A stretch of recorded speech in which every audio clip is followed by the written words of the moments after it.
Welcome to Secrets from the Saddle podcast. I'm Sylvie, your host, fellow cyclist, bike club founder, cycling coach, bike race junkie, just truly super passionate about cycling. My journey with cycling started 20 years ago when I opened a spin studio, started a women's race team, and founded a women's only cycling club called Cycle Fit Chicks. I'm super thrilled to reveal all aspects that make the world of cycling operate.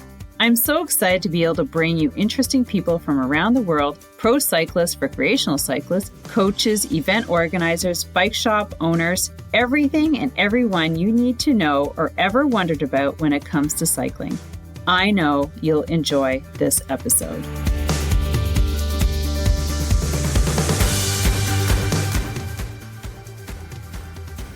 Hey friends, before we get started, I'm going to throw a little ad your way. As a cyclist, what is a spring all about?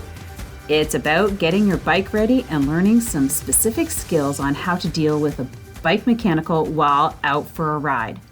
Let me ask you this. Do you avoid going long distances because you're afraid of experiencing a flat and not knowing what to do and possibly having to phone someone to pick you up? I can totally relate. I used to be that way. Now, to avoid having that ever happening, I have something for you. I have created an online bike maintenance webinars and local hands-on clinics. Check the website for new dates regularly. Here's what you will learn: how to take your back wheel off, how to change a flat, how to adjust brakes, repair a broken chain, patch a flat. In addition, you will learn how to use the tools you are carrying in your bike bag, such as Allen keys and a chain brake tool, tire levers, how to use your pumps, what are chain links and how to use them. With these new skills and confidence, you will be able to handle any mechanical while cycling alone or in a group. No matter where you are globally, you can benefit from one of these webinars. If you're local, the clinics are more for you, and that's for Ottawa, Ontario area. I've been teaching these clinics for over 10 years, and trust me when I say, everyone learns something. A recording will be provided for the webinars, as well as Amazon shopping lists for both webinars and clinics for the bike tools that you will be using and learning how to use. Make sure to secure your spot today at www.sylviedau.ca or bmcclinic.ca. Thank you very much and enjoy the episode.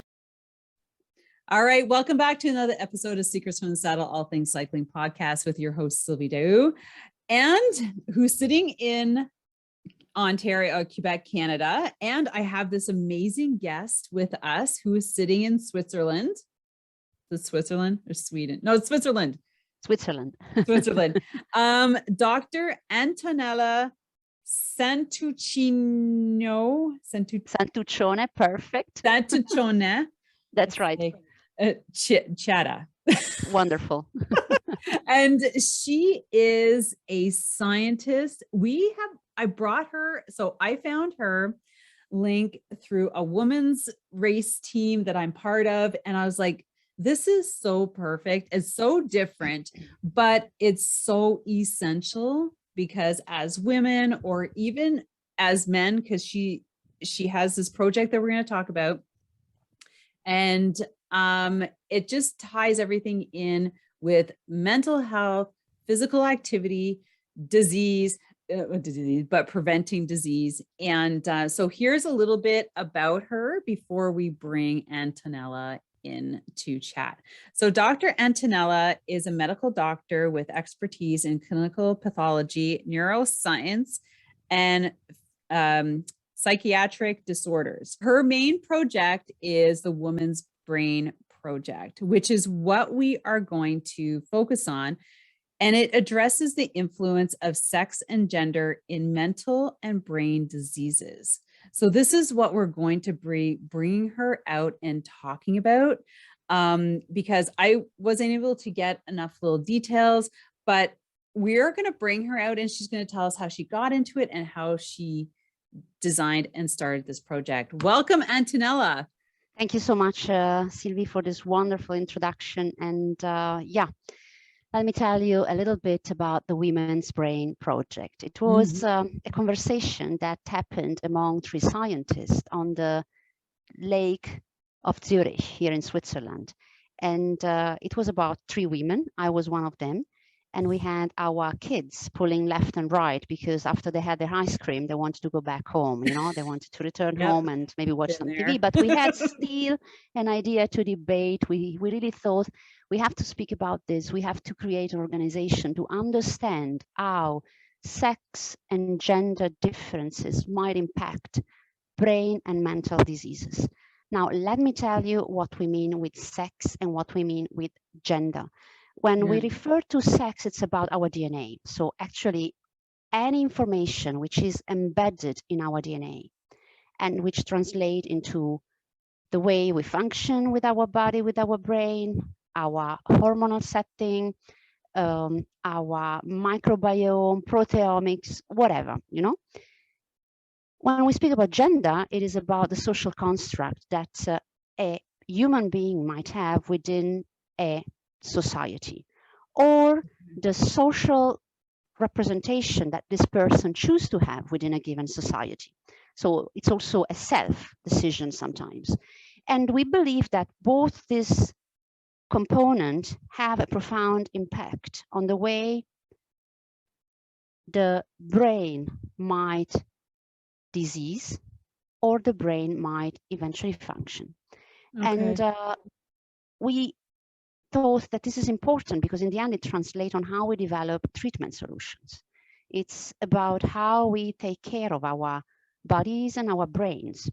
And we have evidences from many diseases that it's not only about differences between men and women in numbers. For example, I can tell you that anxiety, it is more of a female condition. Depression, it is more female. Multiple sclerosis, it is more female.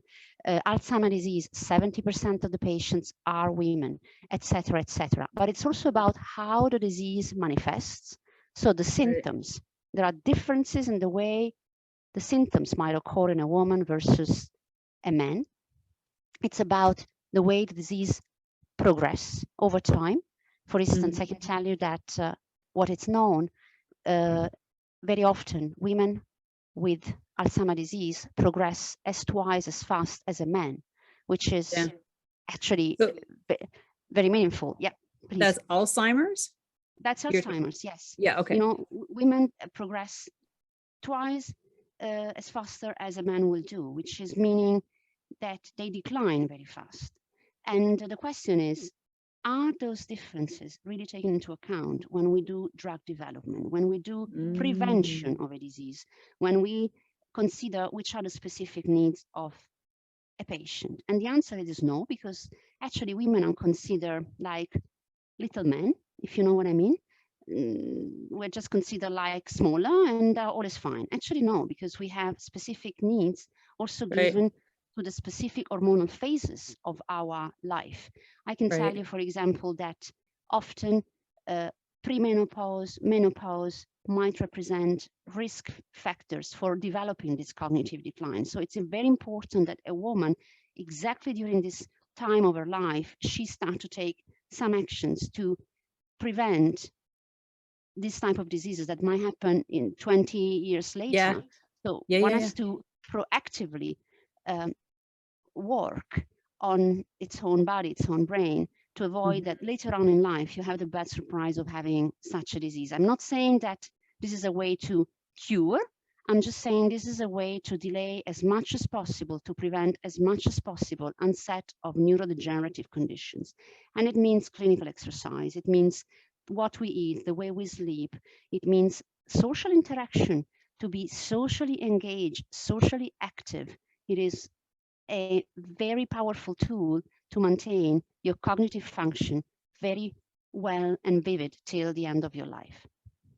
Yeah, like I was just thinking of some, and it's really important because I find, like, even for myself, like I just turned 51, and I started taking care, like really taking care of my body, like when I was 25. Like that's when I made like that decision. And I think that, like, even now that decision was so true. And I brought it through my life. Like I've had lots of circumstances where things could have changed. Like, you know, I've divorced, kids, like, you know, and I've kept that promise to myself for the very reason of, you know, having a longer, healthier life.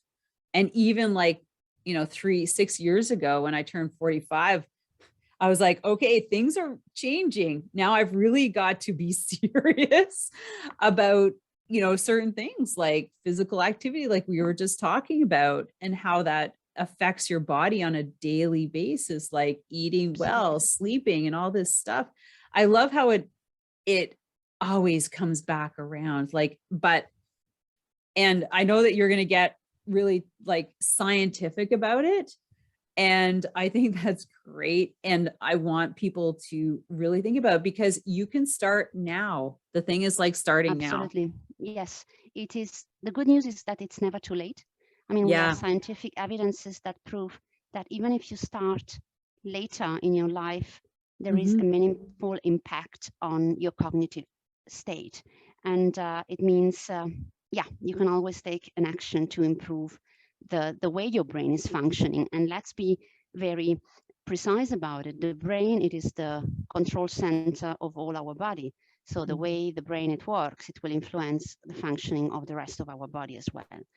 And yeah, back to the Women's Brain Project. So this became our core mission. Basically, we as a team of scientists decided to provide scientific evidences and try to understand better and better why this has a profound impact on, first of all, our life, but also on the way then those who have to develop solutions to take care of our body should consider those differences, if you know what I mean.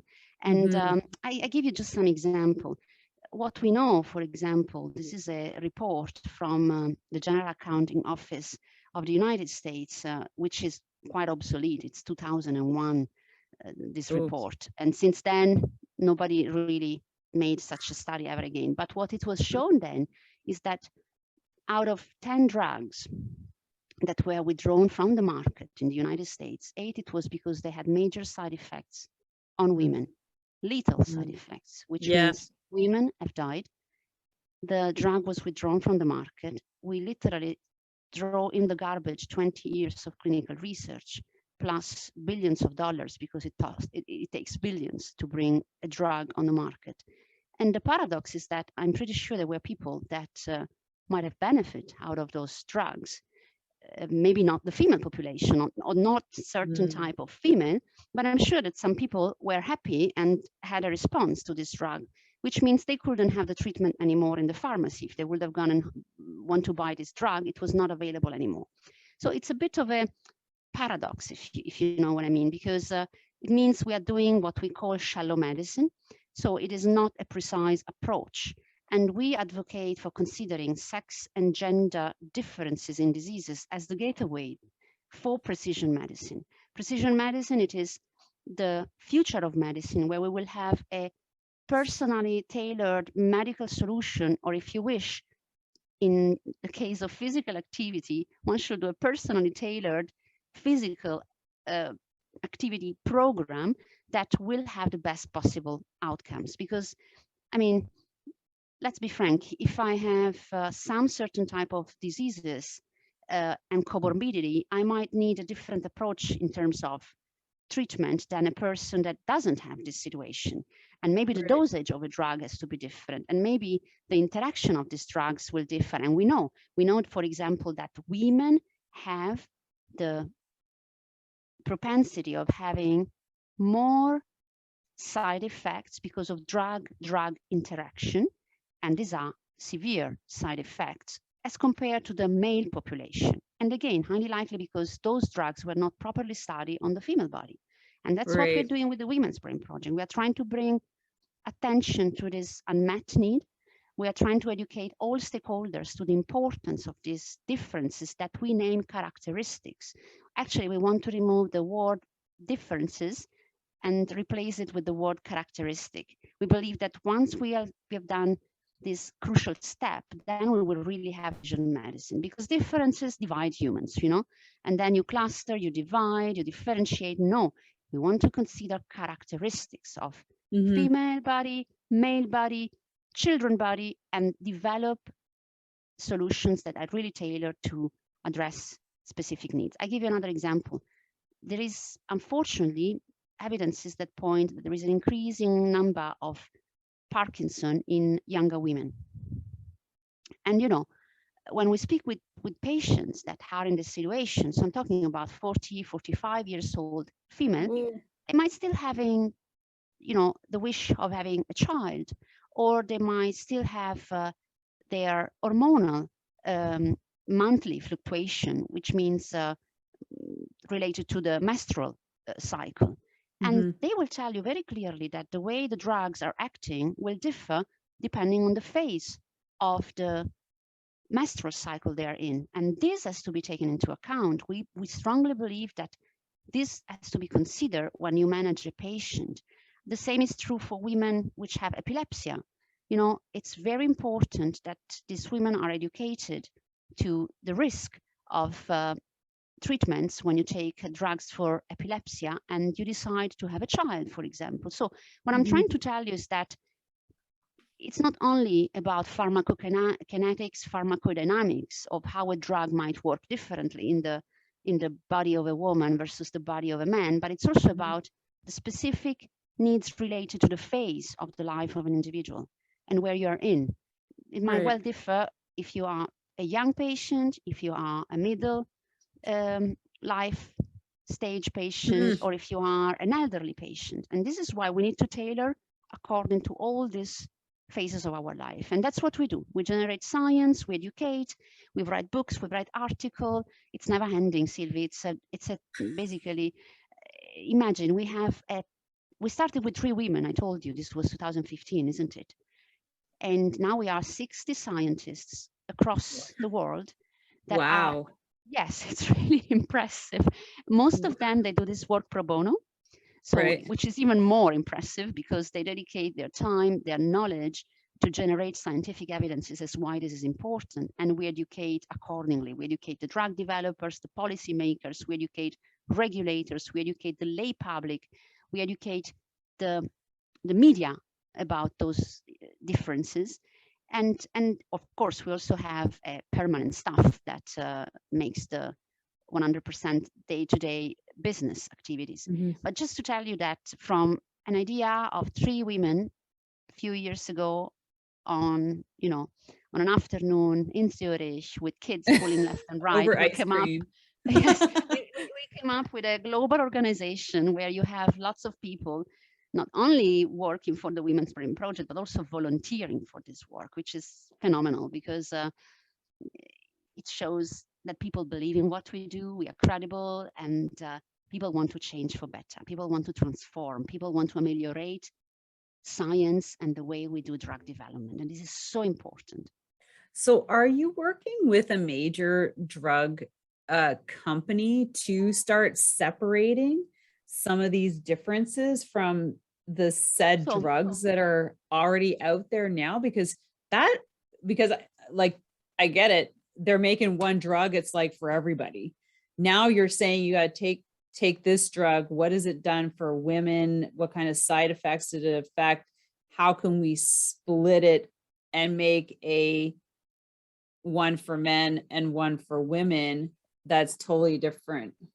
I mean, I think that the future of medicine will be towards this direction. We will have really personalized treatment solution. What is going to be the blue pill and the pink pill, I don't know. But I'm pretty sure that we will start to tailor always more the dosage, the way we prescribe the drug, and we will be always more alerted towards side effects that might generate from a drug, whether this is a woman or whether this is a man. I give you some example. For example, just one that now comes into my mind, clozapine. This is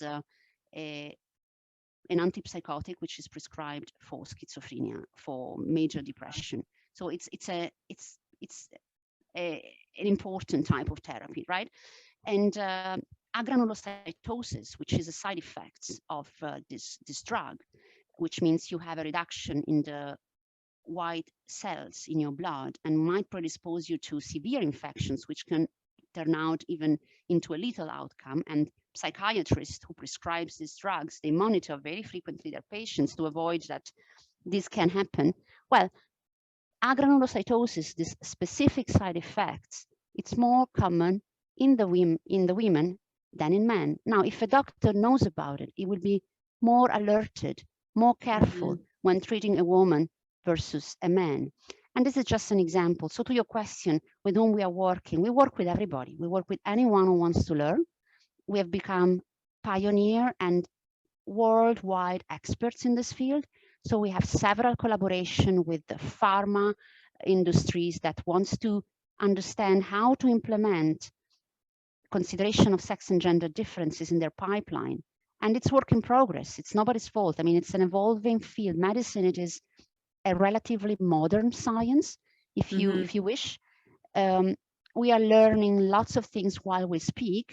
And even sex and gender medicine, it is evolving and generating those evidences that we believe needs to be taken into account when to treat people. And so, yeah, we collaborate with academia, we collaborate with drug developers, we collaborate with regulators, meaning those who decides which drugs gets approved on the market, yes or no. We work together with policymakers, we work with the OECD together, with the Organization for Economic Development. We work with the WHO, with the World Health Organization. So you name it, you have it. We want to we want to bring this topic at the attention of the world. And transformation happens from within. So Sylvie, if you want to transform your body, you have to decide. And you know that better than me. It was you with 25 years old who decided, I want to take care of my body. If I come and tell you, Sylvie, you have to change your body, you might succeed to a certain extent, but it will be never so meaningful when you transform from within. And that's why we want to educate, generate awareness, work with the main actor to transform together, because different will be if we go and tell them, look, guys, you have to just do this, and that. I'm not so sure we will succeed the same as when saying, let's co-create, let's solve the problem together. Let's put the patient, the woman body at the center and try to understand what's going on and how to specifically tailor treatment solution for them. And that's the power and the beauty of it. I mean, it's work in progress. That's why we called it project. Many people ask me, why did you call it Women's Brain Project? I said, look, I'm a person. It's still a project. it has to be a project because it has to have an end. I want that my legacy to this world, it's that, you know, this project is terminated, which means problem solved, you know, that's the approach. And then I will do something else in life because I have another plan for my elderly days, you know. Me too. So do you have an example of a said drug that you have been able to tailor genetically for women and men that you've been able? Well, I can tell you. Is there one that you started with that say like, okay, that should be it?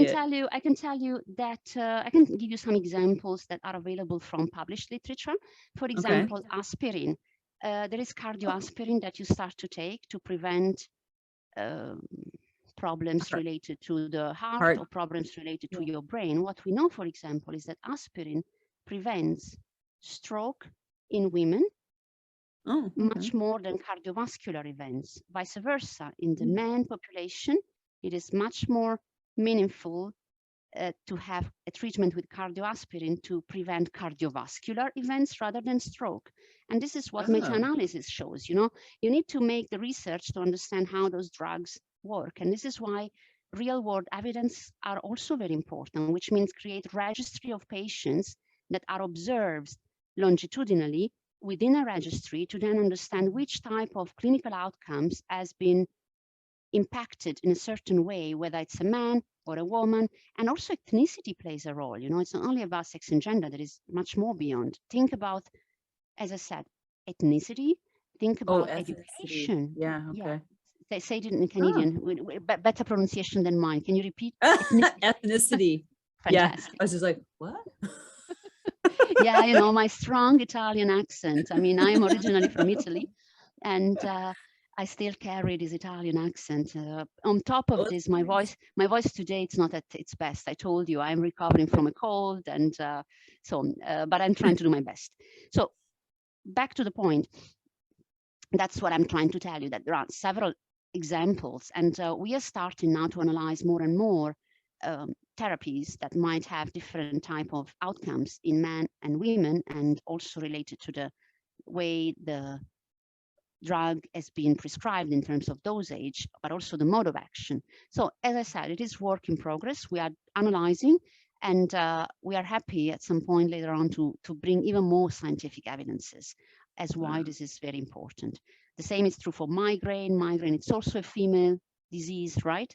And there also we have evidences that still a lot has to be done. Also to consider migraine as a real disease, because some people say, oh, it's just an headache.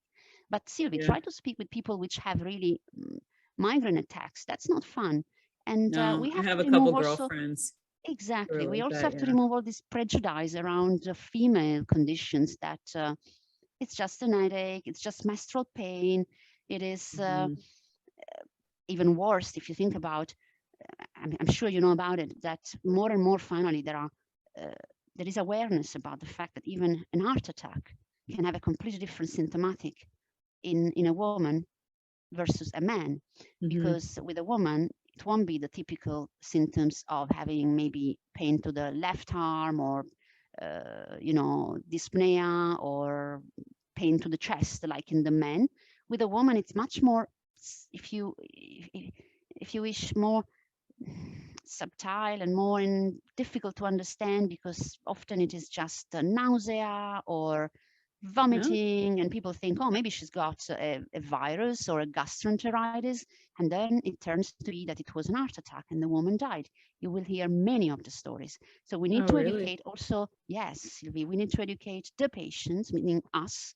We need to educate the doctors to all these set of symptoms that might differ between a man and a woman. Back to Alzheimer, I can give you the example of differences in symptoms of the disease. In first of all, women can hide, if it's a critical word, not really hiding, but they can mask the symptoms much better than men will do, because women are, first of all, have a better verbal productivity, so they speak more, and it's more difficult for a husband, a daughter, who are caregiving for an elderly person or an older woman, to really capture these subtle changes, because a woman masks, and we keep on functioning somehow. But you have already signs in your brain that something it is happening, like the position of toxic protein or brain atrophy. And then what happened? That when the symptoms start to occur, people will think, oh, she's strange. Oh, maybe she's depressed. And often those ladies get treated for depression a couple of years till it turns Oh. out, oh, this is Alzheimer. This is something completely different. The same is true for multiple sclerosis. Very often a woman is considered like, oh, she might have had issues at home. She's stressed. She's struggling with her husband. No, this lady is telling you, I have problem with my equilibrium. I have problems with my balance, and then they tell you, well, this is just some vertigo, some problem with your inner here. And very often you have that the diagnosis is delayed just of 2, 3, 4 years, because nobody really checked with an MRI whether you had something really going on with your brain. So what I'm telling you is that we also have to remove those prejudice about the stereotype of the hysterical woman. You know what I mean? Yeah. Very often they ask you, oh, I had it myself, when I was not feeling that well, but do you have troubles at home with your husband? I don't like this question, because I'm not coming here to have a psychotherapy session and or to have a chat with a friend and say, you know what, I'm fighting with my husband, and this happens. This also happens. I'm here to tell you I have problems with my brain, with my functioning. Something is wrong with me. Take me seriously, because otherwise I wouldn't be here. And we deserve the attention. As I said, we are of course, I mean, there are also realities. If you go in the most specialized center, I'm not talking about this. I'm not talking about top edge center of excellence that we have around the world. There, they will give you a diagnosis in a very short time, and you're in good hands. I'm talking about those women which are more in, you know, in the periphery, in rural area, where, you know, it's not that immediate to have this center of excellence around the corner for solving your medical issue. And that's why we need to educate. That's why we need to act. Yeah, I find I think, like you said, women do mask because we just keep going on, right? But I'm pretty sure that we notice the differences and can probably pinpoint when they started. I know that Absolutely. I have, you know, and just little things, and you're like, oh, I wonder what that's from, or how that started, or where, you know, like, where's that going to take me, or is it going to get worse, you know? And you just keep going on. And I've had a couple of those little like moments lately. I'm like, I've just got to stay super healthy and you know, make it through the 50s to Exactly. to And you know, to this point, Sylvie, you said it earlier, we can do a lot to prevent. So I Mhm. can't stress enough how important it is to do physical activity, to stay socially engaged, to Yeah, sleep well. Sleep, it is such an important factor for I having know. a good functioning brain. That's one of Uh, the things that I myself have really started paying more attention to. Like whether I, you know, even if everybody could work 24/7, right? oh You yeah, agree, Antonella, you can like never leave your computer. But the point is that now I've got to pull myself away and actually make efforts to get to bed at a reasonable time, because I know that that's going to make me a better person tomorrow, the next day, next month, you know, it's gonna as help. And I don't, you know, I don't think people think enough about the sleep, because when I talk to my clients, I'm like, how is your sleep? Oh, well, it's stressful. I'm up all night. I'm like, this is where we have to start, you know, absolutely, because it's going to affect everything, like your stress, your eating, your mood, your, absolutely. you know, if you want to work out, you're not going to have a good work, you know, like it's just, um, yeah, I think, I think that's so important that you say that. And you know, I can give you my personal you know, experience. After all, yes, Mhm. I'm a medical doctor, but I'm also a mother of 2 kids, a professional. I'm a human being. You know what I mean? My secret, for example, to calm down my mind and find a good sleep, it's a habit that I inherited from a man I used to watch when I was a younger girl. And there was this lawyer who was kind of a Oh, philosopher. Or he used to walk always at night, and everybody was telling, "Oh, look, the lawyer is walking again." And it was maybe 10 or 11 at night. It was, you know, Italy, summer nights, summertime, and now that I am also on the way of aging, because I'm 47, I have taken the habits, especially since the pandemic started, yeah. to regularly go every evening before going to bed for a 1 hour walk. And it doesn't matter if it is raining, it doesn't matter if it is cold. I'm living in Switzerland. It's not like in Italy, it's summer nights. It's much colder, but I do it. And I can tell you that the quality of sleep I will encounter after a good 1 hour walk, Mhm. while, by the way, I can also talk with my friends because I can be on the phone, have a little chit chat, and, you know, to speak with the friends, we go back to the socially engaged. How often do we do Oh, that now, right? Like uh, seriously? rarely, but I think it is sometimes more therapeutic than many other things we do. A good chat with a friend, it's something so healing sometimes, and that's what I do. You know, I've learned that this is giving me a good quality of sleep, and I mean, it works for me. Maybe for someone else, something else will work, but to put Mhm. the attention on a good quality of sleep, it is essential to have a good Mhm. functioning brain for starting the day tomorrow morning, but also to age the best possible way, to avoid that cognitive decline, that dementia that might change, you know, our life. And this is my son entering. Bye. Yeah, who says hello. So, Yeah.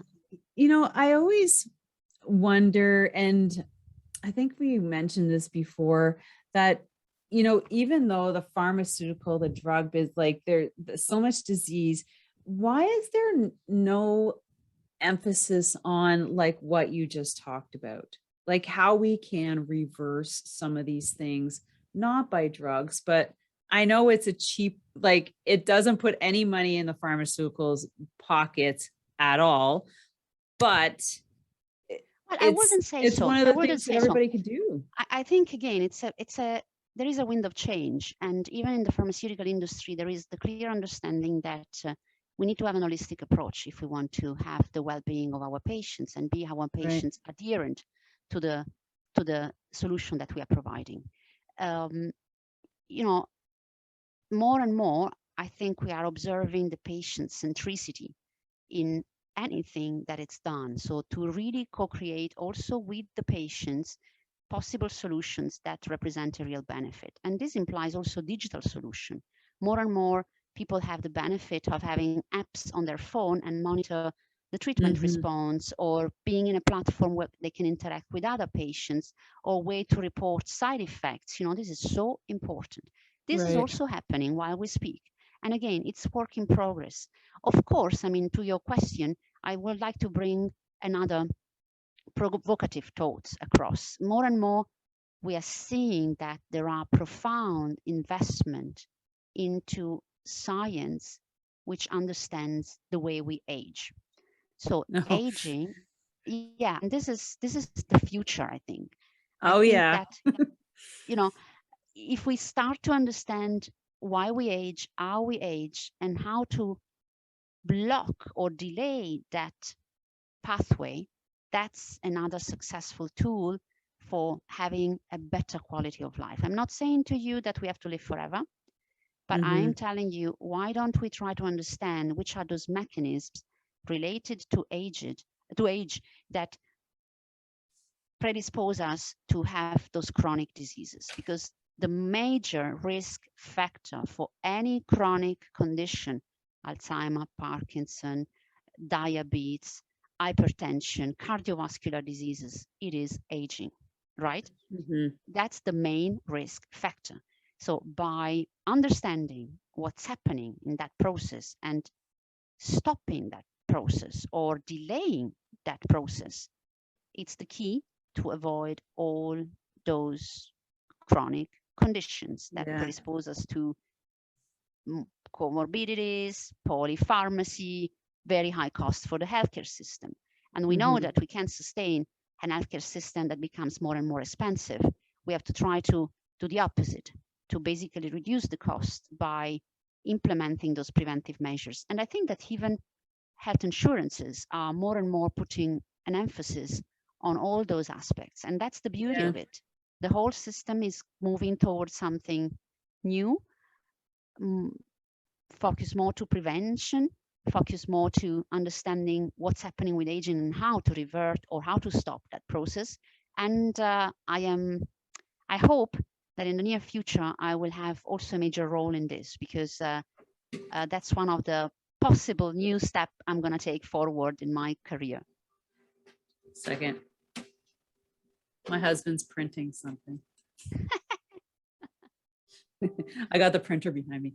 But what time is it at yours? What time is it at yours? We got 20. So it's funny that you're saying aging, because aging in the beauty world is $1 billion business. Like it's bigger than the NFL and the NHL and everything put together. And funny you should mention that. Yesterday I was listening to an infomercial about this pill, and I'm like, I was so ready to put my credit card on the table. No, seriously, because it touched on all my pain points. But it was talking about collagen, saw palmetto, and hydraulic,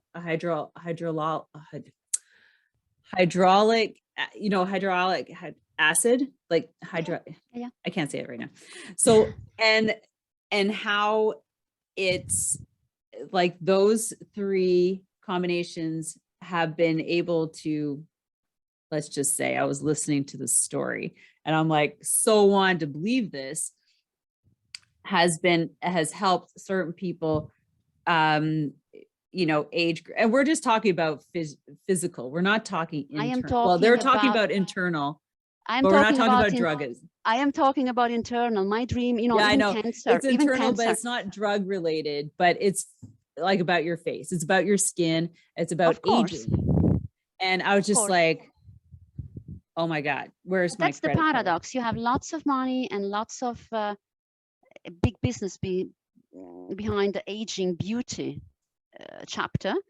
We are only now starting to invest into understanding relationship between aging and how the body really everything below the neck, right? Exactly. Also the brain. I mean, also well, the brain, yeah. Also the brain, because as I said, those chronic diseases, neurodegenerative diseases, the major risk factor, it is age. So when you are 30, you won't highly likely have Alzheimer, right? You won't have Parkinson. You won't, I mean, only if you're really. So what I'm trying to tell is that if we understand why age represents that major risk factor and how we can control that at a mechanicistic level, so really the mode of functioning of certain molecules, that's the secret of the future of the medicine. Do you believe, I'm a believer that every one of us has a disease inside us that's dormant, and if we abuse our bodies, like high stress, poor diet, like no activity for an extended period of time, that's what is going to engage that disease, and that's what you're going to get, basically, like MS, cancer. Do you think like that? That's what I think. I mean, Antonella, my point is that I am less it's preventative, whatever it is in your body.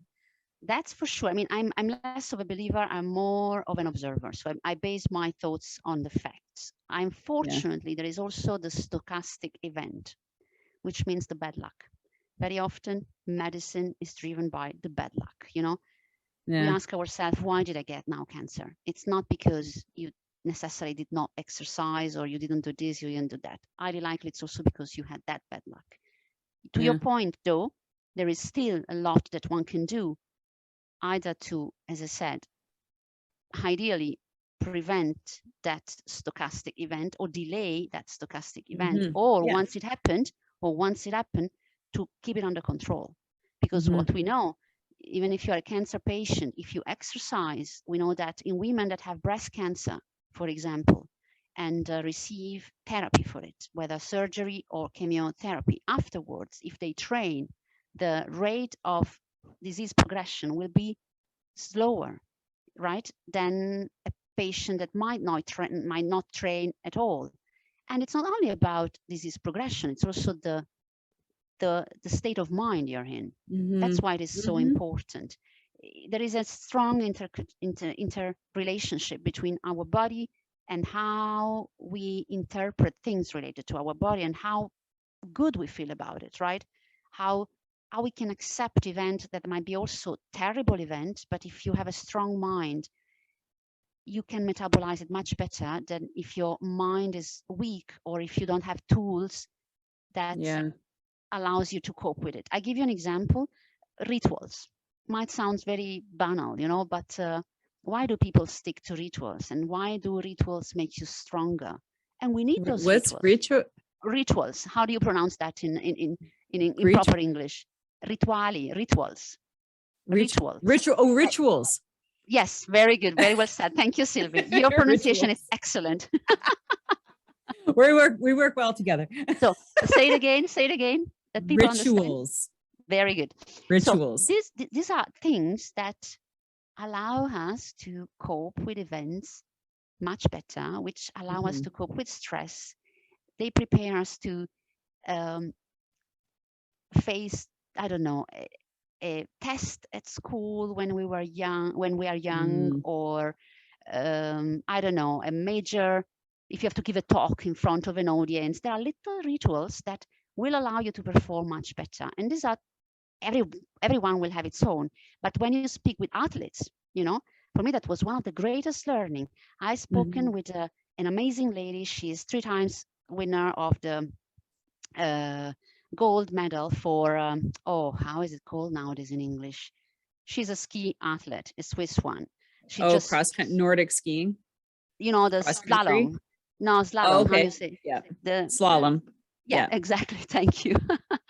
And she was the one who told me I need my rituals to have the best athletic performance. And then it rang a bell. I said, oh, I also have my rituals. And I never realized that, right?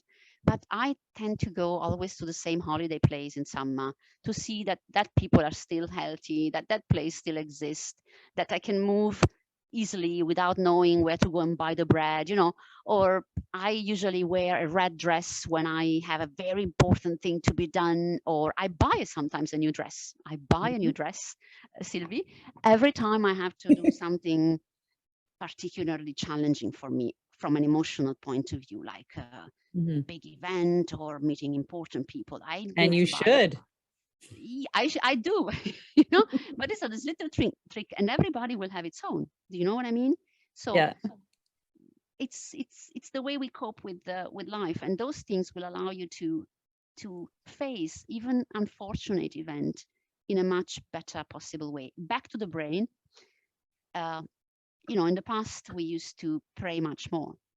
You know, there are still people, of course, who pray a lot, and praying, right?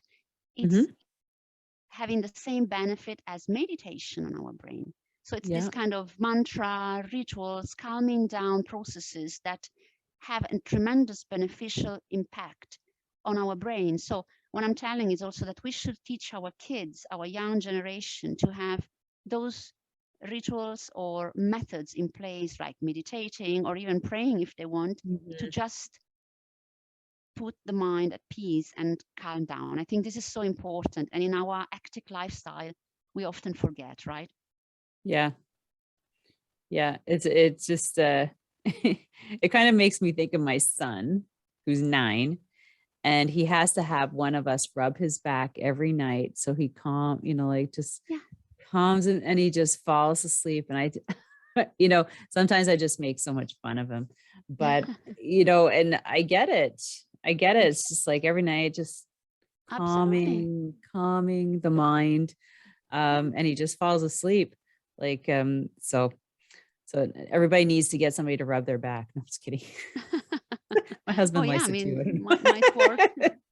Certainly a nice massage once in a while, it doesn't harm. Yeah. Exactly. But back to the Women's Brain Project. Last few things I'd like to tell you are the following. Yes. First of all, it is an open organization accessible to anyone. We need support from any corner. So I'm very thankful to you for this opportunity, because for me to bring those type of messages across, it's a unique chance, especially because we believe in empowering people with knowledge. And the motto is that if you take care of yourself, you should be the first doctor of your body. And then, of course, there are other professionals that will help you along the journey. But it's important to know our body, to take care of our body, recognize certain symptoms, and seek for help whenever there is a need. So this is also at the core mission of what we do at the Women's Brain Project. We are an organization that is cooperating with even not only pharmaceutical industry, but academia, as I said. We even have, for instance, finance houses like banks. You know, we bring our message anywhere to educate to this type of conversation we've had. And there is a strong interest. It has a high resonance within any type of organization, business, activity, because women are everywhere and women are the chief medical officer of their family. So if I'm bringing to you some piece of information, you will be the one that will distribute within your family. It's about your kids, it's about your friends, it's about maybe your mother, the person you're taking care of, because women, by the way, I didn't tell you, Sylvie, represent the 70% of the caregiver population worldwide. I think I read that somewhere. I'm like, yeah. We caregive as mothers, we caregive as spouses, we caregive as daughters. And then there is when our parents are getting older or there are major diseases in the family, it's very often the case that it's the wife, the daughter, who steps out of the main job, main responsibility to take care of a relative member. And you know, caregiving poses women to a high burden, exposing them to high risk of being depressed. Depression, it's a risk for dementia later on in life. It's again social isolation. If you caregiver, you caregive 24 hours 7. You're not going to have the coffee with your friends. You're not going to have the walk I told you I do. You're not going to go your gym and your fitness activity. You are just really dedicated to something major. And that's why it's important to talk about this as well. That's also what we do. We put the caregiving at the center, and we try to teach also caregivers to take some good time for themselves, get organized around it, and take a break and get help, support to detach for a while and then refresh yourself. So, but this brings me to another point. It's an organization that it is a nonprofit. It's a nonprofit organization which relies on sponsorship, on collaborations, on donations and membership. So people can become members. Oh, and okay. We want to expand our community, and we want to have women becoming our ambassadors. So in case there are women who want to learn about WBP and become the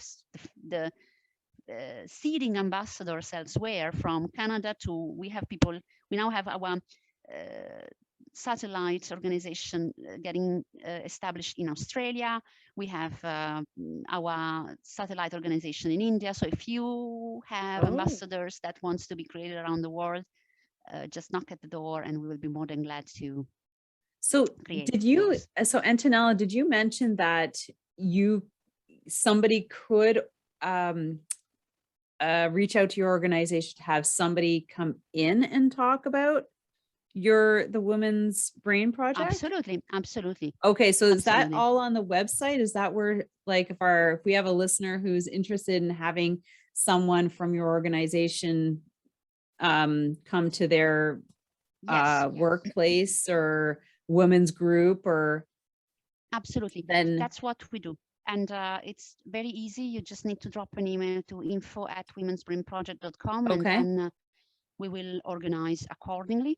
As I said, we rely on support, amplification of our message, and cooperation from anyone. So, and you know, we are great at this. So we have a lot of consensus at the moment. Feel free. That's great. And I didn't realize there was a membership. So is that also information on your website? Yeah, exactly. Perfect. Can be all found on our website. It's a small fee, actually. So I think it's quite doable. And I mean, we want to, as I said, expand the community of women that are interested in this topic and learn and also share the message further. Yeah, that'd be great. So their website is womensbrainproject.com. And we will be putting all of the links to their Facebook, their Instagram, and LinkedIn page. So wherever you are, you can go and find them. And there's quite a few great videos on there, by the way, that you can go and listen to. So as our listeners, I want to thank you so much for jumping in and listening to this episode. I think it's so powerful. It's, you know, women are getting more active now that we're older. As I've noticed, COVID was a great thing for a lot of us who took advantage of getting out, like actually de-stressing yourself, not having to do anything, and now introducing physical fitness, you know, into their lives. There's, you know, something that good came out of this for those who took advantage of it. So I want to thank you so much, Antonella, for coming out. Is there any last bit of wisdom you want to distill on us? I mean, there are actually those little actions that I mentioned earlier. I have just a final thank you to you, Sylvie. And my main tip is this one: stay engaged. I mean, engagement, stay close to people you like, and this will make your life easier, healthier, and maybe even longer. Well, yes, let's go for the longer part. So thank you so much, everybody. Have an amazing day. And don't forget to follow the Women's Brain Project on Instagram and all the other locations, as well as the podcast, Seekers from the Saddle podcast. Have yourself an amazing day, everyone. See ya.